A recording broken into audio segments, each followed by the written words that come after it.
ఫిలిప్పీయులకు రాసిన పత్రిక 3వ అధ్యాయం 12వ వచనం అందరం కలిపి చదువుకుందాం. పేజీ సంఖ్య క్రొత్త నిబంధనలో 180. ఇదివరకే నేను గెలిచితినని ఆయనను, ఇదివరకే సంపూర్ణ సిద్ధి పొందితిని ఆయనను నేను అనుకోవట్లేదు. కానీ నేను దేని నిమిత్తము క్రీస్తు యేసు చేత పట్టబడుతునో దానిని పట్టుకొనవలనని పరుగెత్తుచున్నాను. అపోస్తలుడైన పౌలు గారు, నేను దేని నిమిత్తము క్రీస్తు యేసు చేత పట్టబడుతునో దానిని పట్టుకొనవలనని పరిగెత్తుచున్నాను. రక్షణ పొందిన మనకి ఎందుకు రక్షణ పొందామో తెలియాలి. దేని నిమిత్తము మనము యేసుక్రీస్తులోనికి వచ్చాము అనేది తెలియాలి.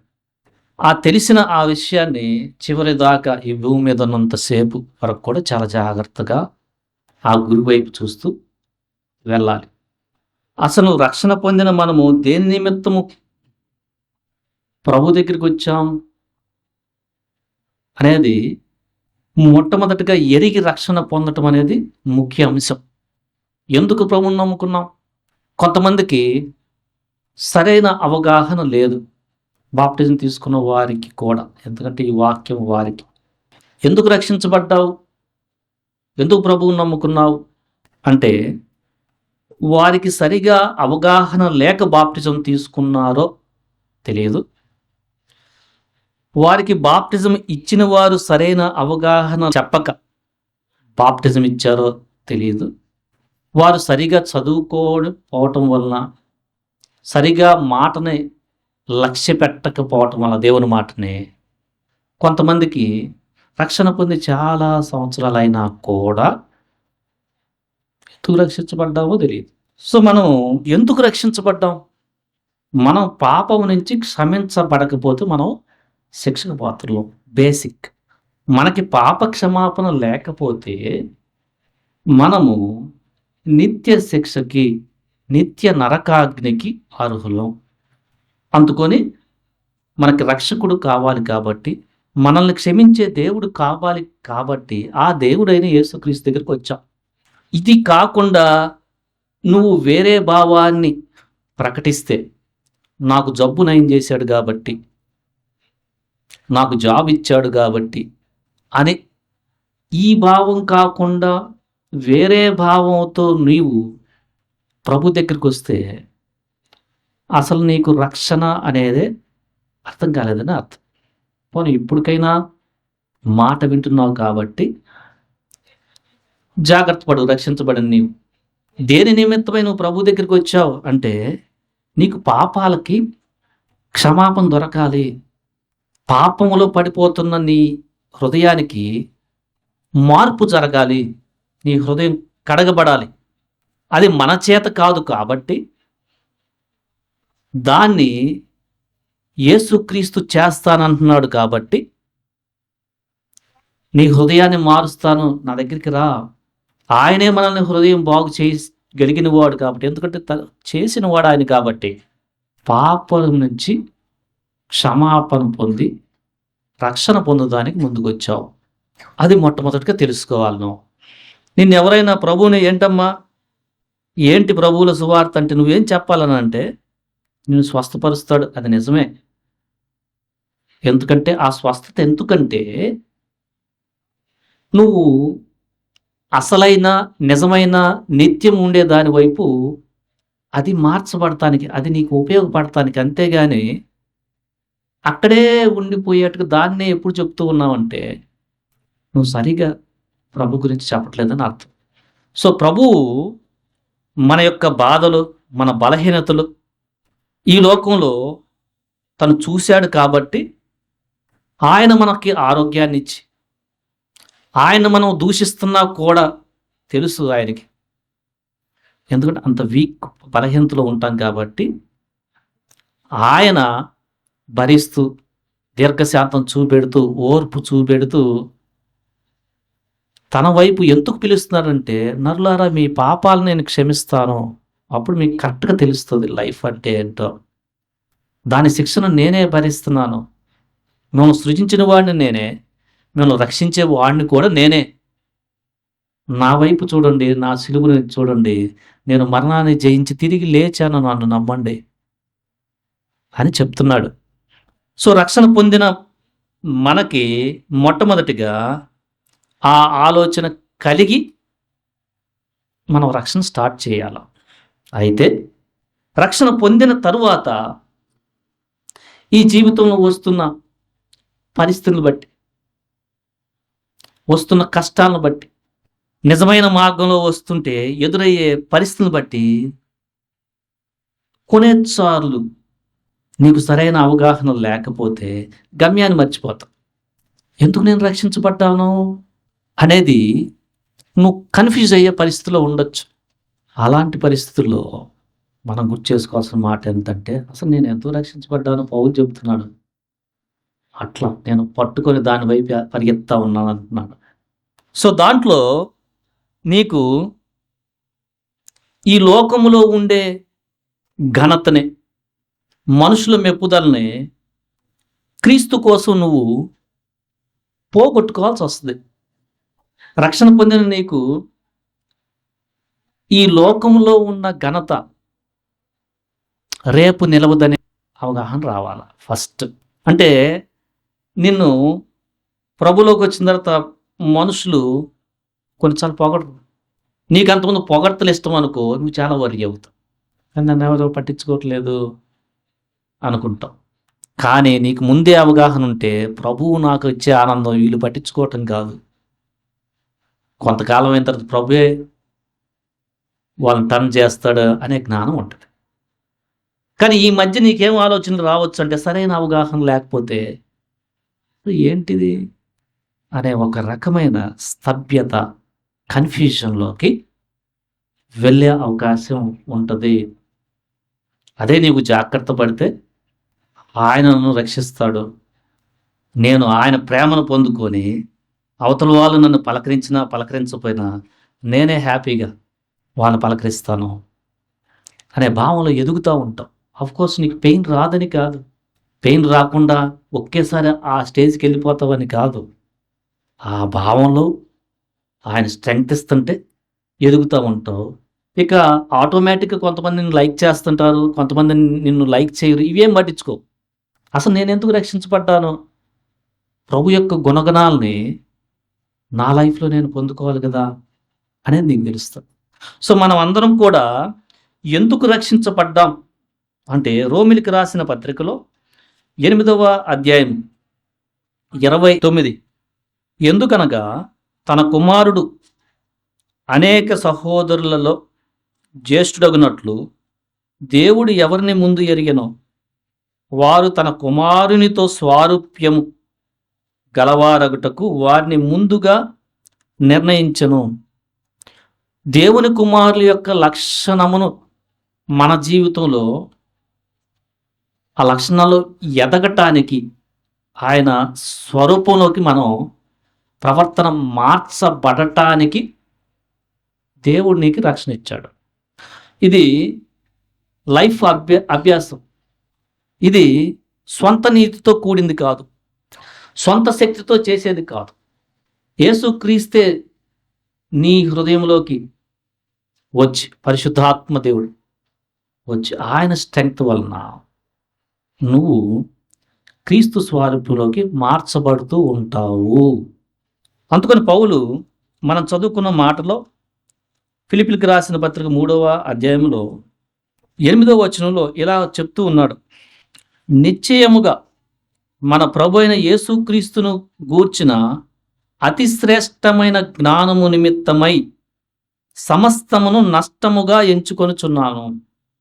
ఆయన ఏం చెప్తున్నాడంటే, నా ప్రభు అయిన యేసుక్రీస్తు యొక్క జ్ఞానం అది చాలా శ్రేష్టమైంది, అతి శ్రేష్టమైంది. అది దాని నిమిత్తము వేరే విషయాల్ని నష్టపోయినా పర్లేదు అనుకుంటున్నాను. ఈ యొక్క ఆలోచన రక్షణ పొందిన వ్యక్తికి గట్టిగా పట్టుకునే, హృదయంలో తీసుకునే ఆ లైఫ్ స్టార్ట్ అవ్వాలి. ఫస్ట్ ఆ లైఫ్, ఆ ఆలోచనకి రావాలి. ఇది ఇంపార్టెంట్. దానికి కొంతమంది సమయం పడుతుంది. ఇక్కడ ఆయన చెప్తుంది ఏంటంటే, లోకంలో ఉన్న వేరే విషయాల్లో లోకంలో ఉన్న జనులు లాభం, ధన విషయంలో కానీ, పరపతి విషయంలో కానీ, ఇట్లాంటి వాళ్ళు ఘనంగా ఎంచిన వాటిని ఈ నష్టపోయినా పర్లేదు, ఇది కాదు నా గురి, నేను రక్షించబడింది యేసుక్రీస్తు యొక్క అతి శ్రేష్టమైన జ్ఞానం. దాని నిమిత్తమై నేను పట్టుబడ్డా. ఇప్పుడు దాన్ని నిమిత్తమై చాలా జాగ్రత్త, ఈ లోకంలో నాకు కొన్ని నష్టాలు వస్తాయి అనే జ్ఞానం ఆయనకుంది. రక్షణ పొందిన నీకు ఈ వాక్యం ఎట్లా నీకు సీప్ అవుతుంది? అసలు నీకు మొట్టమొదటిగా ఈ ఫౌండేషన్ ఆలోచన వచ్చిందా? క్రీస్తు యొక్క అతి శ్రేష్టమైన జ్ఞానము ఈ ప్రపంచంలో ఉన్న వాటికంటే, లోకంలో జనులు అనుసరిస్తున్న లోక జ్ఞానాన్ని గట్టే చాలా ఇంపార్టెంటు అనే ఆలోచన నీకు మొదలైందా? ఫస్ట్ మొదలవ్వాలి. ఫస్ట్ మొదలయ్యేటప్పుడు అర్థమవుతున్నట్టుంటుంది, అర్థం కానట్టుంటుంది, అర్థమవుతున్నట్టుంటుంది, అర్థం కాదు. ఇంకా మనకు ఒక సమయంలో అర్థమవుతుంది. ఇక దాంట్లో నీవు నడుస్తానికి ప్రయత్నం చేయాలి. సో లోకంలో రక్షించబడిన నీకు, లోకంలో మీకు శ్రమ కలుగును, అయినను ధైర్యం తెచ్చుకొనుడి, నేను లోకమును జయించి ఉన్నాను అని ప్రభు యోహాను సువార్త 16వ అధ్యాయంలో చెప్పిన మాట మీకు అర్థం కావాలి. లోకంలో మీకు శ్రమ కలుగుతుంది, అయినను ఇంపార్టెంట్, అండర్లైన్ చేసుకోండి. శ్రమతో భయపడద్దు. అయినను మీరు చదవండి. యోహాను సువార్త 16వ అధ్యాయంలో చివరి వచనం చక్కగా గుర్తుపెట్టుకోవచ్చు. 2వ భాగం లేకపోతే మొత్తం చదువుకున్నాం. నా యందు మీకు సమాధానము కలుగునట్లు ఈ మాటలు ముందే చెప్తా ఉన్నాను, మీతో చెప్తున్నాను. లోకంలో మీకు శ్రమ కలుగును, అయినను అండర్లైన్ చేసుకోండి, ధైర్యం తెచ్చుకోండి, నేను లోకాన్ని జయించాను. సో లోకంలో శ్రమ ఎందుకు కలుగుద్ది అంటే, కొంతమందికి ఇలా కలుగుతుంది. ఎవరు వచ్చి కొట్టరు, పొదులుగులు ఎవరన్నా కొడితేనే శ్రమ అనుకోవద్దు. లోకంలో శ్రమ మనకి ఎందుకు కలుగుద్ది అంటే, మనకి ఒక ఆలోచన ఉంటుంది, మనల్ని బాగా పొగడాలనే ఆలోచన కొంతమందికి ఉంటుంది. కొంతమంది రక్షణలోకి రాంది ఎందుకంటే, రక్షించబడితే వారిని మనుషులు తీసి పడేసేట్టుగా మాట్లాడతారు. ఎందుకు దాంట్లో పోయావు, తక్కువ దాంట్లో అనే దాంట్లో కొంతమంది రక్షణ పొందరు. కొంతమందికి అది చాలా చాలా అడ్డొస్తుంటుంది. ఆయనే రక్షకుడు, ఆయన ప్రేమించాడు, ఆయన నా కోసం రక్తం కాచాడు, ఆయనలోనే నాకు రక్షణ అని తెలిసినా కానీ ఎందుకు రారంటే, వాళ్ళకి ఘనత కావాలి. అమ్మా భలే మంచిదానివే, భలే సహాయం చేస్తున్నావే, అందరితో కలవలుగా ఉంటావే, మాను భలే చూస్తున్నావే, మాతో మాట్లాడుతున్నావు అంటే, యేసుప్రభులోకి వచ్చిన తర్వాత ఇప్పుడు కొన్నిసార్లు అదే వ్యక్తులు నిన్ను దాంట్లో పోయావా అంటారని, నీకు లోకంతో మనుషులతో వచ్చే శ్రమను బట్టి నువ్వు అసలు ప్రభు దగ్గరికి వస్తానికే చైన్స్ నీకు గొలుసుల్లాగా వెడ్డొస్తాయి. రక్షణ పొందిన నీకు తెలియాల్సింది ఏంటంటే, మనుషులు ఘనత కాదు. మనుషులు ఈరోజు ఎట్టుంటారు, రేపు ఇంకో విధంగా ఉంటారు. రేపు మనుషులను కూడా నీ వైపు తిప్పగలిగింది ప్రభువే. ఇప్పుడు అలా ఉన్నా నువ్వు క్షమించడం నేర్చుకున్నావంటే వాళ్ళు కరెక్ట్ చేయబడతారు. సో అందుకని మనము పౌలు చెప్తున్నాడు, యేసుక్రీస్తు యొక్క అతి శ్రేష్టమైన జ్ఞానం ఏంటిది? ఆయన జ్ఞానం, ఆయనకి ఉన్న జ్ఞానము ఒక ఆలోచన. యెషయా గ్రంథము 53వ అధ్యాయంలో ప్రవక్త అయిన యెషయా చెప్తున్నారు. 11వ వచనం చదివితే, అతడు తనకు కలిగిన వేదనను చూచి తృప్తిపడును, నీతిమంతుడైన నా సేవకుడు జనుల దోషమును భరించి తనకున్న అనుభవ జ్ఞానము చేత అనేకులను నిర్దోషులుగా చేయను. ఆయనకున్న జ్ఞానం అది. యేసుప్రభువుకున్న జ్ఞానం ఏంటంటే, జనుల దోషాలను భరిస్తే, జనుల వేదనని ఆయన తృప్తిగా తీసుకొని నా వలన వీళ్ళు రక్షణ పొందాలబ్బా, ఇది ఆయనకున్న జ్ఞానం. రక్షించబడి నీకున్న జ్ఞానం ఏంది? పౌలు చెప్తున్నాడు, యేసుక్రీస్తు యొక్క అతి శ్రేష్టమైన జ్ఞానం. దాన్ని పట్టుకోవటానికి నేను వేరే ఈ లోకంలో జ్ఞానం చాలామంది ఉన్నారు. ఒక్కొక్కడు రే సంపాదించుకోరా, డబ్బు లేకపోతే నేను ఏం చేస్తుంది అని చెప్తాడు. అది సంపూర్ణంగా అబద్ధమని అనిపించదు, ఎందుకంటే బతకటానికి డబ్బు కావాలి. కానీ దాంట్లోనే ఉండి కాలాన్ని గడిపి జీవితాన్ని ముగించేస్తారు కొంతమంది. ఎందుకంటే క్రీస్తు జ్ఞానం కంటే వారికి అది చాలా ఇంపార్టెంట్.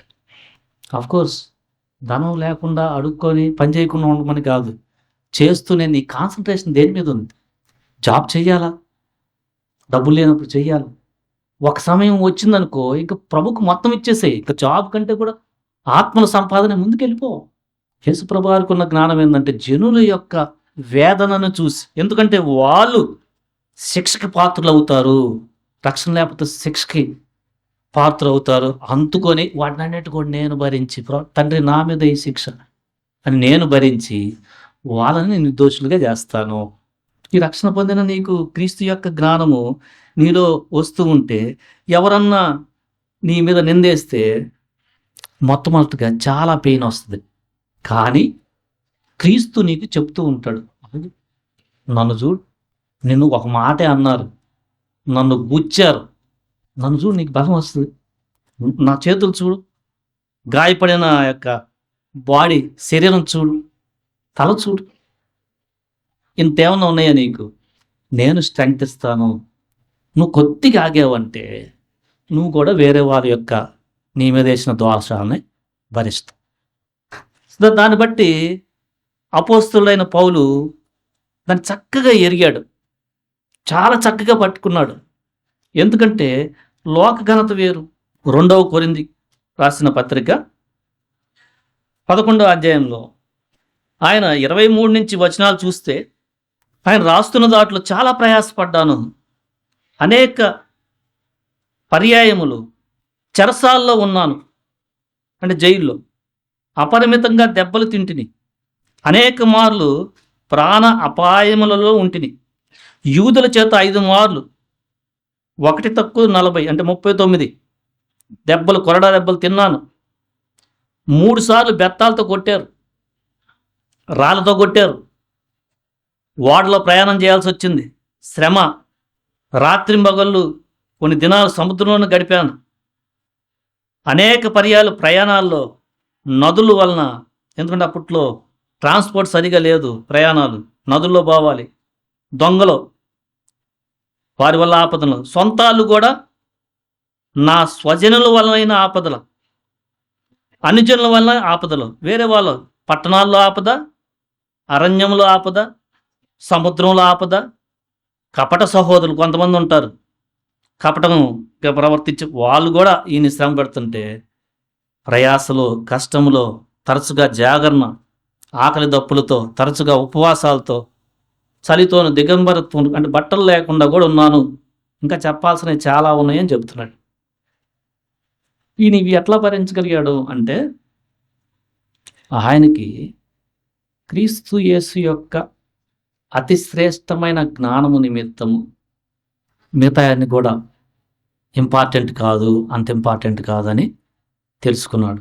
అందుకనే మనకి ఇందాక ఫిలిప్పీలకు రాసిన పత్రికలో ఆయన చెప్తున్నాడు, ఏం చెప్తున్నాడు అంటే 9వ వచనంలో క్రీస్తును సంపాదించుకొని, ఫిలిప్పీలకు రాసిన పత్రిక 3:9, క్రీస్తును సంపాదించుకొని ధర్మశాస్త్ర మూలమైన నా నీతిని గాక క్రీస్తునందలి విశ్వాసము వలనైన నీతి, అనగా విశ్వాసమును బట్టి దేవుడు అనుగ్రహించి నీతి గలవాడునై ఆయన ముందు అగపడు నిమిత్తము. ఇదొకటి. యేసు ప్రభువును సంపాదించుకొని, అంతకుముందు నేను ధర్మశాస్త్రం వలనైన నీతిలో పోరాడేవాడిని. ఎందుకంటే ధర్మశాస్త్రం పాపం చేసిన వాళ్ళు రాళ్ళతో కొట్టి చంపమంటది, వ్యభిచారం చేసిన వాళ్ళని రాళ్ళతో కొట్టి చంపండి అని చెప్తా ఉంటుంది, నేను చంపేయటమే.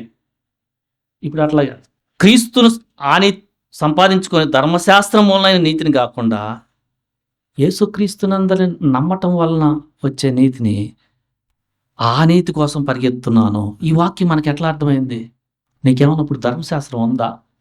కోర్స్ మనస్సాక్షి ఉంది నీకు. మనస్సాక్షి ధర్మశాస్త్రం. ఆ మనస్సాక్షిలో న్యాయం అనేది తెలుస్తుంది నీకు. న్యాయం ప్రకారం, ధర్మం ప్రకారం నడుచుకోవాలని తెలుస్తుంది. సో రక్షణ పొందిన నీవు నీ వాటికి నీవు వేరే వాళ్ళ పట్ల ధర్మశాస్త్ర ప్రకారం నడుచుకోవాలే కానీ వేరే వాళ్ళు దాని ప్రకారం నీ ఎడలను నడుచుకోనప్పుడు నీ కోపం, జాగ్రత్త లేకపోతే కోపం వచ్చేస్తా. ఆడు మోసం చేస్తే నేను మోసం చేయాలి, న్యాయమేగా. వాడి చెయ్యి ఎరగొడితే నేను ఎరగొట్టాలి. కంటికి కన్ను, పంటికి పన్ను, ధర్మమేగ అని ఈయనకున్నది ఒకప్పుడు ఆ నీతి. దాన్ని పక్కన పెట్టి నన్ను బట్టలు ఇప్పదీస్తే వాళ్ళు కూడా బట్టలు ఇప్పదు, నన్ను కొట్టారు కొట్టాలి, ఏంట్రా మీరు కొడుతున్నారని కొట్టేయటం. అది కాదు. సువార్త చెప్తానికి క్రీస్తు నాకు అనుమతించాడు ఈ పరిస్థితి. నేను ఆయన యందు విశ్వాసం ఉంచుతా ఉన్నాను. అది నీతి.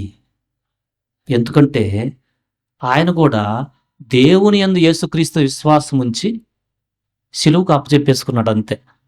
తర్వాత పునరుద్ధరణ దేవుడు ఆయన లేపాడు. సో నేను కూడా ఆ జ్ఞానం కోసం వెళ్తున్నా ఉంటున్నాను అని చెప్తున్నాడు. దానికోసం నేను పట్టుబడింది. అలా మళ్ళీ ధర్మశాస్త్రం వైపే అయితే, మళ్ళీ రక్షించబడిన తర్వాత స్వనీతే అయితే అందుకు కాదు రక్షణ. కానీ నువ్వు జాగ్రత్త లేకపోతే, జాగ్రత్తగా దాన్ని పట్టుకోకపోతే, నువ్వు రక్షించబడిన తరువాత కూడా నీ జీవితంలో ఇలాంటి పరిస్థితులు వస్తాయి.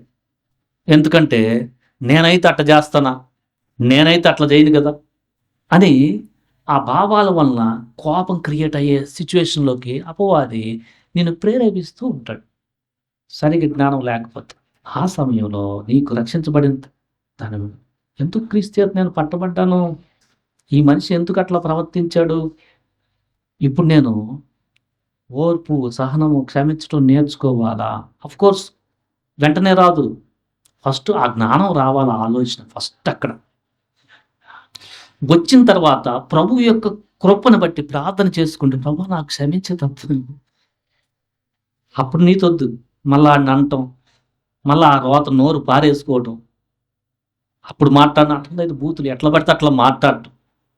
రక్షణ పొందిన తర్వాత ఇలాంటి పరిస్థితులు వచ్చినప్పుడు నీకు మొట్టమొదటిగా ఆ జ్ఞానం రావాలి.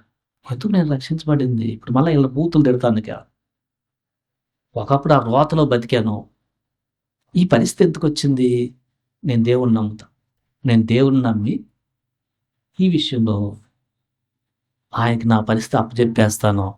ప్రభు నేను బూతులు మాట్లాడకుండా నాకు సహాయం చేయి ప్రభువా.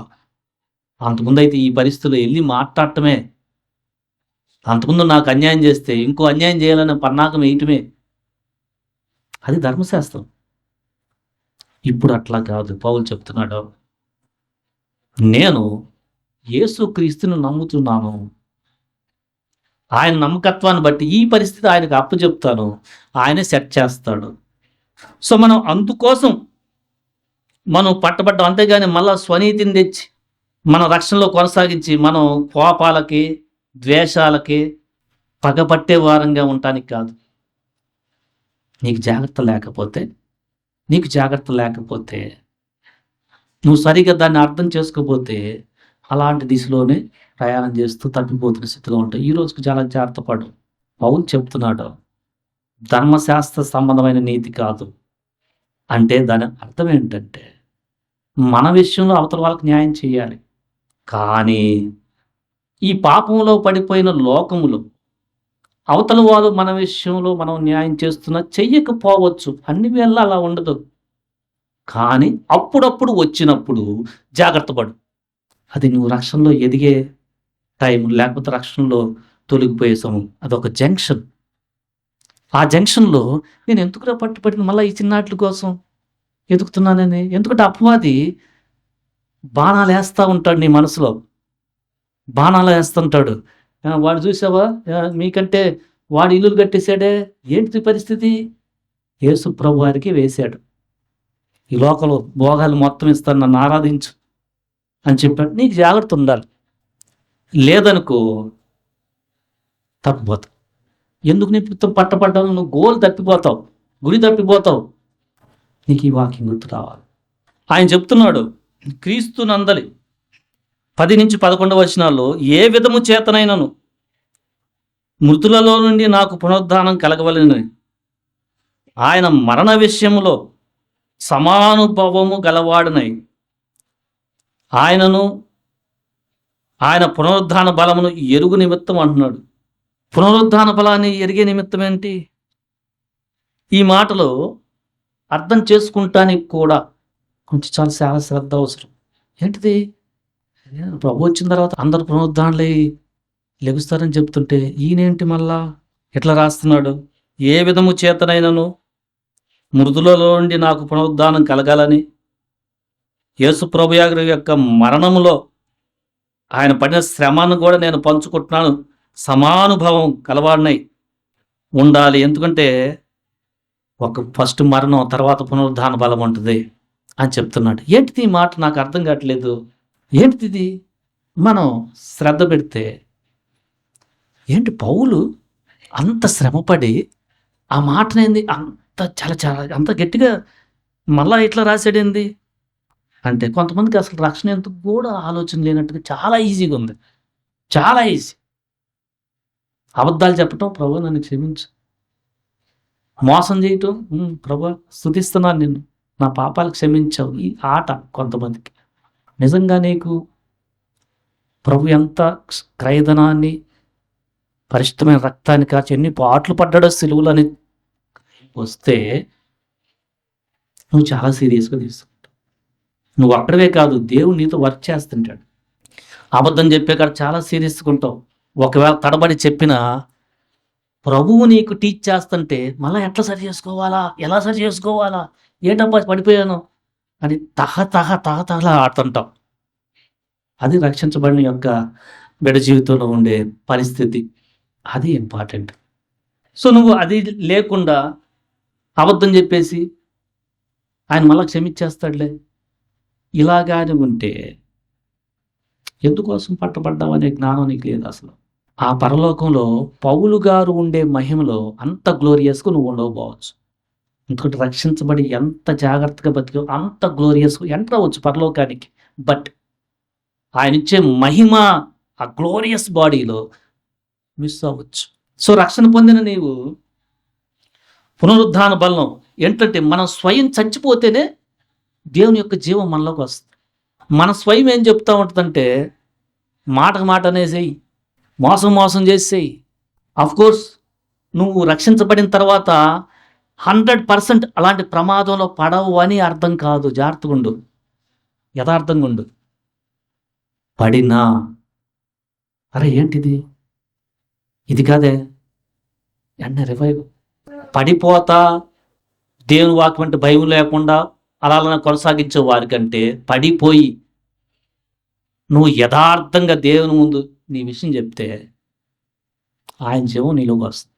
అప్పుడు మనకు నిదానంగా ఏముందంటే, మనం మన స్వయానికి చచ్చిపోవటం, ఆయన యొక్క బలం, ఆయన యొక్క కృప మనలోకి రావటం, పక్కనాలు క్షమించటం, నెమ్మదిగా ఉండటం, వాళ్ళు కూడా ప్రభువుకి తిప్పడం జరుగుతుంది.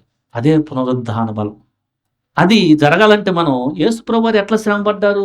ఆయన ఉమ్మూశారు, ఆయన్ని హింసించారు, అప్పుడప్పుడు పడుకుంటానికి కూడా తలవాసటానికి కూడా స్థలం లేదు.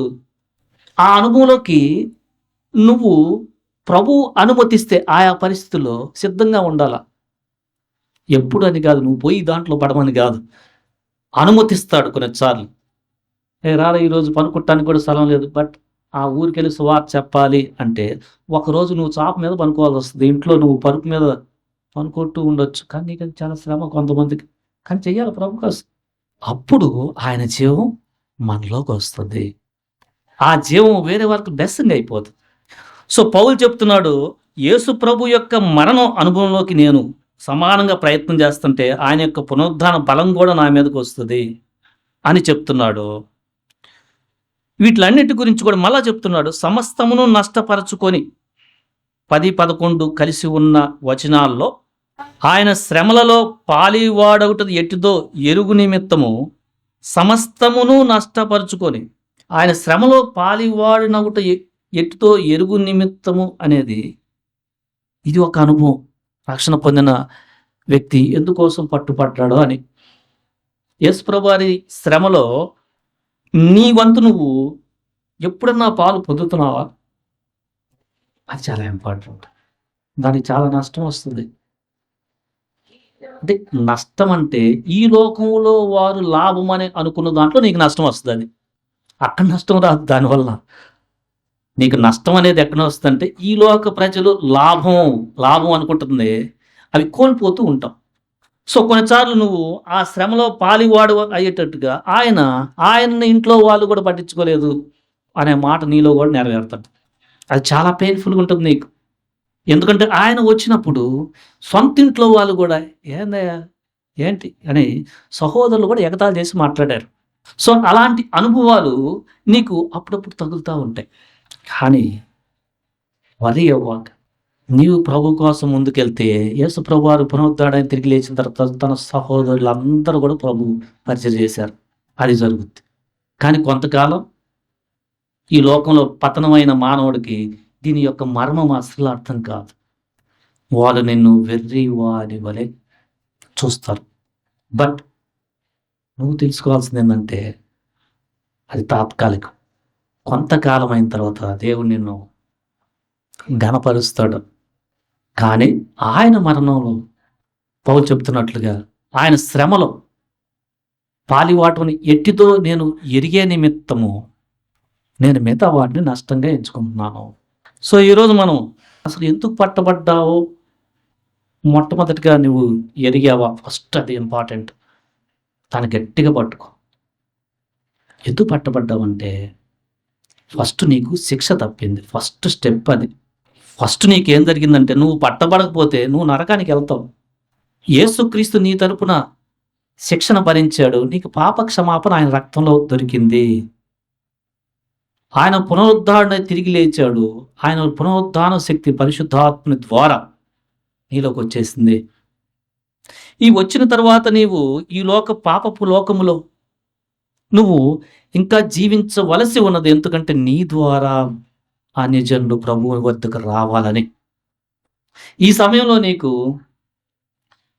అప్పుడప్పుడు ఈ లోకంలో ఘనమైన వాటిని ప్రజలు ఎన్నుకునే విషయంలో క్రీస్తు యొక్క గుణగణాలను నేర్చుకుని ఆ విషయంలో నీకు కొంత నష్టం జరుగుతుంది. నువ్వు నిజంగా రక్షించబడితే కొంతకాలానికి ఇది నాకు నష్టం కాదు. అసలు ఇది నష్టం ఏంటి? అసలు ఈ వాల్యూస్ ఇంపార్టెంట్ కదా అక్కడ అని నువ్వు ఆ ఫౌండేషన్కి వస్తావు. అప్పుడు దేవుని యొక్క బలం నీలో చాలా స్ట్రెంగ్త్గా ఉంటుంది. సో నీకు అప్పుడు పౌలు వలె అసలు పట్టబడింది అది కదా, దానికోసం ప్రభువు నన్ను అన్యజనులకి నన్ను సువార్త చెప్పి వాళ్ళని ప్రభు వైపు నడిపించేట్టు కదా నన్ను ఎన్నుకున్నాడు. అవి నీకు బలంగా తాకి ప్రభువు నాకు పౌలు చెప్తున్నాడు. ఇంకో మాట మనం చదువుకోవాలి. ఉన్నతమైన బహుమానాన్ని ఇవ్వబోతున్నాడని. ఫిలిప్పీలకు రాసిన పత్రిక మనకు అక్కడ కంటిన్యూ చేసినట్లయితే పౌలు ఏం చెప్తున్నారంటే ఇవి నష్టాలు కాదు. 14 వచనం, క్రీస్తు యేసునందు దేవుని ఉన్నతమైన పిలుపు కలిగే బహుమానం ఒకటి ఉంది, దాన్ని పొందవలనని గురి ఎద్దకు పరిగెత్తున్నాను అన్నట్టు. సో నువ్వు ఈ ఈ విషయంలో పరిగెత్తా ఉంటే ప్రభువు నీకు ఉన్నతమైన బహుమానాన్ని ఇస్తానంటున్నాడు. అది నిత్యము నిలిచే లాభం. ఇక్కడ నిలుస్తుంది అనుకుంటున్న లాభం నిలవదని ఆ బహుమానం ఉంది. దానికోసము పౌలు చాలా జాగ్రత్త పడుతున్నాడు. రక్షణ పొందిన నీకు ఈ అవగాహన ఉందా? మొట్టమొదటిగా ఇంకా నీ స్వనీతితోనే బతుకుతున్నావా? కోర్స్ చాలా జాగ్రత్త. అసలు ఆ విషయం తెలియాలంటేనే టైం పడుతుంది కొన్నిసార్లు. జాగ్రత్త లేకపోతే కొంతమందికి గమనిస్తే చాలా తొందరగా అర్థమవుతుంది ఆ సత్యం. అర్థమైందంటే జ్ఞానంలో కాదు, ఇక్కడ కాదు, ఇక్కడ అర్థమయ్యి ఇక్కడికి వెళ్తుంది. చాలా ఇంపార్టెంట్. ఇక్కడ అర్థం అవటం వేరు, బయటికి వెళ్ళిన తర్వాత టోటల్గా డిఫరెంట్గా ప్రవర్తిస్తాం. హెడ్ ఫస్ట్ అది ఇంపార్టెంట్. హెడ్కి అర్థం అవ్వాలి, హృదయంలోకి వెళ్ళాలి, ఇక దాని ఫౌండేషన్ నడవాలి. సో ధర్మశాస్త్రమైన సంబంధమైన నీతిలో నేను కొండవాక దానికి కాకుండా యేసు ప్రభు ఎందుకు అనుమతించాడు ఈ సిచ్యువేషన్? ఆ నీతిని అనుమతించడం వల్ల నీలో క్షమ పెరుగుద్ది, నీలో ఓర్పు పెరుగుద్ది, దీర్ఘశాంతం పెరుగుద్ది. కోర్స్ నువ్వు పడిపోవచ్చు, వరి అవ్వాక గట్టిగా పట్టుకో. మరి 2సారి కూడా పడిపోవచ్చు, వరి అవ్వాక. 3సారి కూడా వరి అవ్వాక. 10 సార్లు పడిపోవచ్చు, వరి అవ్వాక. ఇక నీకు తెలుస్తుంది, ఓకే ఇది చాలా ఇంపార్టెంట్. ఆ సిచ్యువేషన్కి స్టార్ట్ అవ్వు ఫస్ట్. ఆ సిచ్యువేషన్ మనం స్టార్ట్ అయ్యేటప్పుడు నీ స్వయం బ్రేక్ అవుతూ నీ సొంత ఆలోచన పక్కకి వెళ్తూ ప్రభు యొక్క బలం నీలోకి వస్తూ ఉంటుంది. అది వచ్చిన తర్వాత నీకు అర్థమవుతుంది. నా నీతి కాదు, మళ్ళీ ఆ నీతికి వెళ్ళానంటే తిట్టడమేను, మళ్ళీ ఆ నీతికి వెళ్ళానంటే మోసం చేయటమేను, మళ్ళీ ఆ దీనికి వెళ్ళానంటే భరించటం కాదు కానీ ఎట్లా పడితే అట్లా మాట్లాడేయటం, అది వద్దు, ఆ రోత నుంచి బయటకు వచ్చాను, పక్కన పెడతాను అనే భావం నీకు కలుగుతుంది. అది వేరే వాళ్ళకి బ్లెస్సింగ్ అవుతుంది. దాంట్లో యేసుప్రభు వారి పునరుద్ధాన బలం నీలో పెరుగుతూ ఉంటుంది. ఎందుకంటే నీ స్వయం చనిపోవటం, ఆయన బలం పెరగటం, దాంట్లో ఆయన శ్రమానుభవంలోకి వెళ్తూ ఉంటాం. ఇప్పుడు శ్రమానుభవంలోకి వెళ్తూ ఉన్నప్పుడు నీకు చిన్న చిన్న శ్రమలు పెద్ద అసలు పట్టించుకో. ఒకప్పుడు కొద్దిగంటే చాలు చాలా కక్ష పెట్టుకొని చేయాలనుకున్న మనసు ఇప్పుడు వాటిలో వెళ్తూ ఉంటే చాలా ప్లెయిన్గా ఉంటుంది. ఏముందిలే, మామూలే, తర్వాత అర్థం చేసుకుంటాం, ముందుకెళ్ళిపో. సో ఇది ఇది ఇది చాలా బెటర్ లైఫ్. ఒకప్పుడు చిన్నదానికి జీవితాంతము వాడితో పలకన అనే అనుభవం, దాంట్లో నుంచి ప్రభు అసలు ప్రభు నన్ను క్షమిస్తే నేనెంతటా అండి అనే భావం రావటం వల్ల నీకు దేవుని యొక్క శక్తి నీలో పెరుగుతూ ఉంటుంది. అందుకు నిన్ను ప్రభు పట్టుకున్నాడు. ఎందుకంటే రక్షించబడిన తరువాత ఎదిగే ప్రయాణంలో నీకొచ్చే శ్రమలో జాగ్రత్త లేకపోతే ఈ గురి తప్పచ్చు. జాగ్రత్త, నీకు కరెక్ట్గా ఎందుకు నువ్వు రక్షణ పొందావనే దిశనే కన్ఫ్యూజన్ చేసే పరిస్థితులు నీ లైఫ్లో క్రియేట్ అయినప్పుడు ఈ వాక్యం నీకు గుర్తు రావాలి. నేను చాలా జాగ్రత్తగా ఉండాలి, ఎందుకంటే నేను అసలు ఎందుకు పట్టబడ్డాను, మళ్ళీ ఇదేంది అని గుర్తొస్తే మనం చివరి దాకా మన రక్షణను కొనసాగిస్తాం. అది చాలా బ్లెస్సింగ్ లైఫ్. దానికి అది క్రీస్తు యేసులో ఉన్నతమైన పిలుపు, చాలా హై కాలింగ్, అందుకోసం పిలిచాడు, దానికి బహుమానం ఉంది. దేవుడి మాటలు దీవించునుగాక. ఆమెన్.